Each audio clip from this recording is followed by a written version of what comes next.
नमस्कार फ्रेंड्स, सात्विक आहारमध्ये आपलं स्वागत आहे. आज आपण बघणार आहोत शेवग्याची रस्सा भाजी. यासाठी आपल्याला लागणार आहेत शेवग्याच्या शेंगा, टोमॅटो, कांदा, लसूण, आलं आणि कोथिंबीर. यासाठी आपल्याला शेवग्याच्या शेंगा थोड्या लांब कापायच्या आहेत. शेवग्याच्या शेंगा लांब कापून घेतल्यामुळे त्यातल्या बिया आणि त्यातला गर शिजल्यानंतर व्यवस्थित खाता येतो. ह्या शेंगा आपल्या आरोग्यासाठी अतिशय उत्तम असतात. ह्यामध्ये कॅल्शियम भरपूर प्रमाणात असतं. त्यासोबत व्हिटॅमिन्स, मिनरल अगदी भरपूर प्रमाणात असतात. त्यामुळे आपल्या हाडांची मजबूती वाढते. ह्या शेंगा आता आपण सोलून घेऊयात. त्याच्यावरची साल फार जास्त काढायची नाही, अगदी थोड्या थोड्या काढून घ्यायच्या आहेत.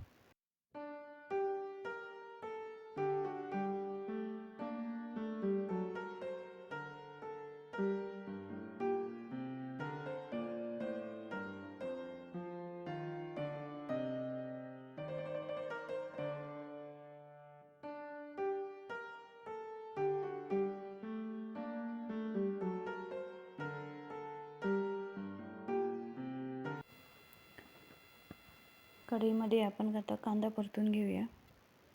थोडंसं तेल टाकून परतून घ्यायचं आहे लालसर होईपर्यंत.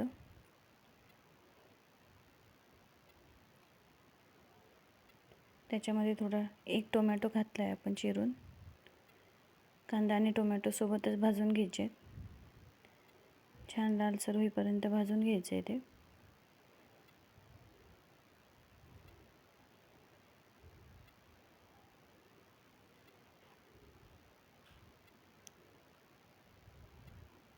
रंग बदलत चाललाय. कांदा आणि टोमॅटो छान भाजले गेलेत. आता आपण त्याला मिक्सरला कांदा, टोमॅटो आणि कोथिंबीर एकत्र वाटून घेऊया आणि छान पेस्ट बनवून घेऊया त्याची. ही तयार झालेली पेस्ट आपली कांदा, लसूण, टोमॅटो, कोथिंबीरची पेस्ट टाकून घेऊया. मी आलं, लसूण आणि तेजपान आधीच फ्राय करून घेतलं आहे. आणि आता हा सगळा मसाला आपण तेलामध्ये भाजून घेऊया. मसाल्याला तेल सुटेपर्यंत छान परतून घ्यायचं आहे.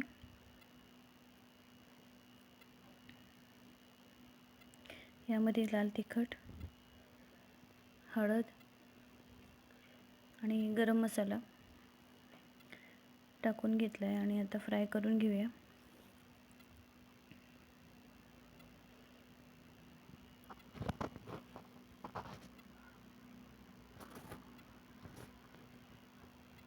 मसाल्याला छान तेल सुटलं आहे.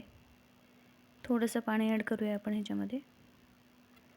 मिक्स करून घेऊया. छान तर्री सुटली भाजीला आणि त्याच्यामध्ये आता शेंगा टाकूया आणि थोडंसं शिजवून घेऊया त्याला.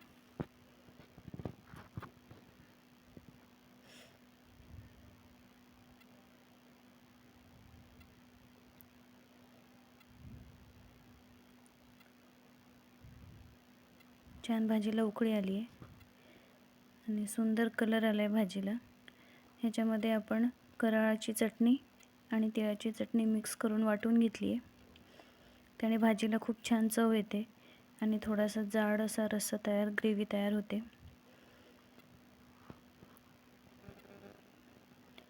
त्याच्यामुळे भाजीची चवसुद्धा चांगली लागते.